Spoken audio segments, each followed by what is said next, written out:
Dinas Kesehatan Musirawas telah mendata penerima vaksin pada vaksinasi COVID-19 tahap kedua yang diperuntukkan bagi pelayanan publik. Jumlah vaksin yang diterima Kabupaten Mura sebanyak 4.000 dosis untuk 2.000 orang.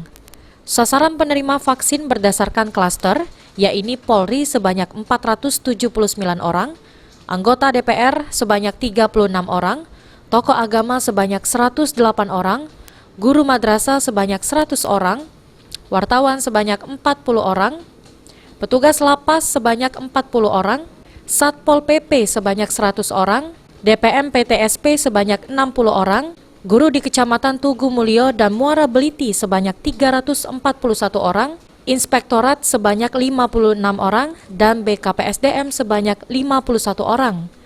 Kemudian pedagang pasar Tugu Mulyo sebanyak 50 orang, pedagang pasar Megang Sakti sebanyak 30 orang, penyuluh KB sebanyak 42 orang, pejabat eselon 2 sebanyak 33 orang, dan camat sebanyak 14 orang, serta para kabak sebanyak 10 orang. Dan untuk OPD lain, penerima vaksin berkisar 30-40 orang. Kabid Pengendalian dan Pencegahan Penyakit Dinkes Musirawas, Edward Zuliar, mengatakan, karena keterbatasan jumlah vaksin sehingga perlu ditentukan skala prioritas penerima vaksin.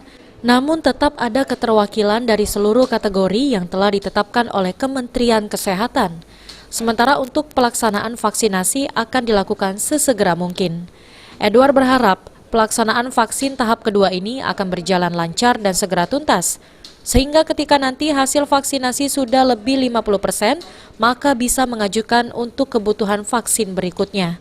Upaya untuk semua komponen sasaran yang dinyatakan sebagai publik tadi, yang ada 7 komponen, ya, ASN, macam-macam tadi itu, nah itu kita bisa distribusikan. Emang kementerian sudah mengamanatkan, seperti pejabat itu emang untuk pejabat atau anggota DPR itu 100% di situ.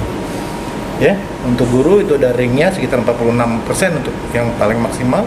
Tri Hajariah, PAL TV.